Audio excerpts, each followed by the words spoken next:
Hello दोस्तों, राधे राधे। आज शुरू करते हैं गार्जियनशिप एंड वार्ड्स एक्ट संरक्षक और प्रतिपाल्य अधिनियम 1890। 1 जुलाई 1890 से लागू हुआ। 4 अध्याय हैं, 53 धाराएं हैं और 1 अनुसूची है और इसका विस्तार जो है वो संपूर्ण भारत में है। अब इसमें हम केवल इम्पोर्टेंट चीज़ों को पढ़ेंगे।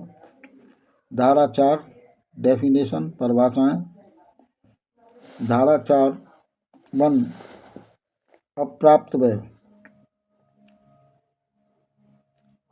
यानी कि माइनर, जो प्राप्त व्यय को नहीं पहुंचता। धारा 4(2) संरक्षक, शरीर और संपत्ति की देखरेख रखने वाला व्यक्ति संरक्षक होता है। धारा 4(3) प्रतिपाल्य, जिसके शरीर या संपत्ति या दोनों के लिए संरक्षक है। धारा 4(4) जिला न्यायालय, उच्च न्यायालय भी इसके अंतर्गत आता है, जिला न्यायालय के अंतर्गत। अब धारा 7 संरक्षकता के बारे में न्यायालय की आदेश करने की शक्ति। शरीर संपत्ति या दोनों के लिए न्यायालय आदेश कर सकता है। संरक्षक जो बिल या लिखित द्वारा नियुक्त या न्यायालय द्वारा नियुक्त या घोषित नहीं किया गया है उसे हटा दिया गया है।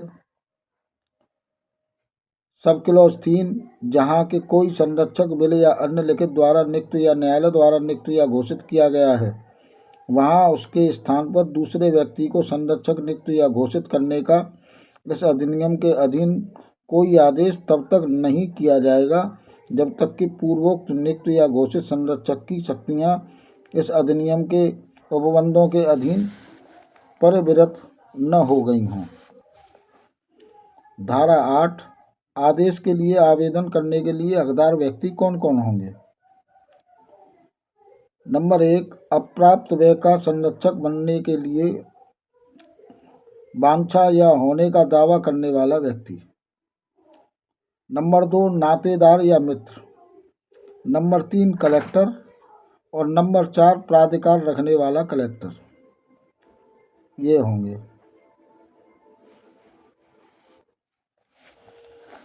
धारा 9 आवेदन ग्रहण करने की अधिकारिता रखने वाला न्यायालय। अब यहाँ कौन सा न्यायालय जो है उसका जूरिडिक्शन होगा, इस बारे में धारा 9 बताती है। तो सबसे पहले शरीर की संरक्षकता के संबंध में जहाँ पर माइनर निवास करता है वो न्यायालय। संपत्ति की संरक्षकता के संबंध में जहाँ संपत्ति स्थित है या तो वो न्यायालय या वो न्यायालय जहाँ माइनर निवास करता है, दोनों जगह हो सकता है। बिना अधिकारिता वाले न्यायालय में आवेदन करने पर आवेदन को लौटा सकेगा न्यायालय। धारा 10 आवेदन के प्रारूप की बात करती है। आवेदन का प्रारूप क्या होगा। आवेदन अगर कलेक्टर द्वारा नहीं किया जाता तो वह उस प्रकार से जो वाद पत्र के हस्ताक्षर और सत्यापन CPC में विहित होगा। उसमें क्या क्या चीज़ें होंगी। माइनर का नाम, लिंग, धर्म, जन्म तिथि और मामूली निवास स्थान। जहाँ माइनर नारी है तो विवाहिता है या नहीं, और यदि है तो उसके पति का नाम। माइनर की संपत्ति यदि कोई हो, प्रकृति, स्थिति और लगभग मूल्य।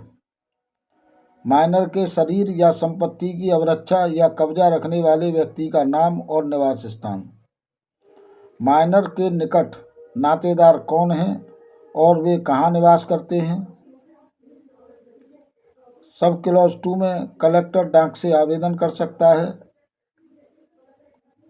सब क्लॉज 3 स्थापित संरक्षक की कार्य करने के लिए रजामंदी की घोषणा आवेदन के साथ देनी होगी।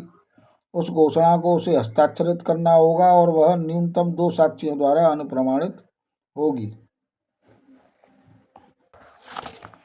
धारा 11 आवेदन के ग्रहण किए जाने पर प्रक्रिया। यदि न्यायालय का समाधान हो जाता है कि आवेदन पर कार्रवाई करने के लिए आधार हैं, तो वह उसकी सुनवाई के लिए दिन नियत करेगा और आवेदन की और सुनवाई के लिए नियत तारीख की सूचना माइनर के माता पिता पर कराएगा यदि वे किसी ऐसे राज्य में निवास करते हों जिस पर इस अधिनियम का विस्तार है।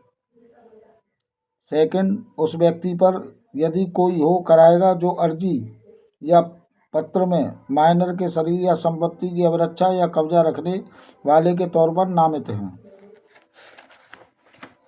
थर्ड, उस व्यक्ति पर कराएगा जो आवेदन पत्र में संरक्षक नियुक्त घोषित किए जाने के लिए प्रस्तापित है जब तक कि वह व्यक्ति स्वयं ही आवेदक न हो। फोर्थ, अन्य किसी व्यक्ति पर कराएगा जिसे न्यायालय की राय में आवेदन की विशेष सूचना दी जानी चाहिए। इसके खाकेलॉज में न्याय सदन के और माइनर के निवास स्थान के किसी सहज दृश्य भाग पर लगवाएगा और अन्यथा ऐसे प्रकार से प्रकाशित कराएगा जैसा उच्च न्यायालय द्वारा इस अधिनियम के अधीन बनाए गए नियमों के अधीन रहते हुए वह न्यायालय ठीक समझे। सब क्लॉज 2, राज्य सरकार साधारण या विशेष आदेश द्वारा अपेक्षित कर सकेगी कि जब धारा 10 की उपधारा 1 के अधीन की अर्जी में वर्णित संपत्ति का कोई भाग ऐसी भूमि है जिसका अधीक्षण प्रतिपाल्य अधिकरण ले सकता है, तब न्यायालय उस कलेक्टर पर जिसके जिले में अप्राप्त व्यय मामूली तौर पर निवास करता है और हर कलेक्टर पर जिसके जिले में ऐसी भूमि का कोई भाग स्थित है पूर्वक सूचना की भी तामील कराएगा और कलेक्टर ऐसे प्रकार से जिसे वह ठीक समझे उस सूचना को प्रकाशित कराएगा। सेक्शन 12 अप्राप्त व्यय के पेश किए जाने और शरीर तथा संपत्ति के अंतरिम संरक्षण के लिए अंतर्वर्ती आदेश देने की शक्ति।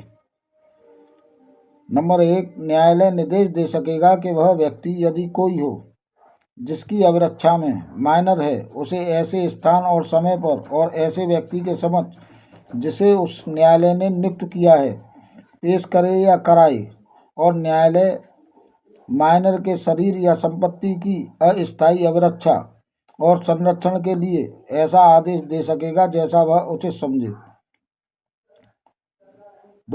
नंबर 2, यदि अप्राप्त व्यय ऐसी लड़की है जिसे लोक समक्ष आने के लिए विवश नहीं किया जाना चाहिए, वह देश की रूढ़ियों और रीतियों के अनुसार पेश की जाएगी। नंबर 3, इस धारा की कोई भी बात किसी माइनर लड़की को ऐसे व्यक्ति को जो इस आधार पर कि वह उसका पति है उसका संरक्षक होने का दावा करता है अस्थायी अभिरक्षा में रखने को न्यायालय को तब के सिवाय प्राधिकृत न करेगी जबकि वह लड़की अपने माता पिता की यदि कोई हो सम्मति से अभिरक्षा में पहले से ही है। सब क्लॉज बी, उस व्यक्ति को जिसे माइनर की संपत्ति की अस्थायी अभिरक्षा और संरक्षण न्यस्त है प्राधिकृत न करेगी कि वह किसी व्यक्ति को जो भी ऐसी संपत्ति पर कब्जा रखता है विधि के सम्यक अनुक्रम से अन्यथा बेकब्जा करे। धारा 15, कई संरक्षकों की नियुक्ति या घोषणा। 2 या अधिक संरक्षक नियुक्त हो सकते हैं।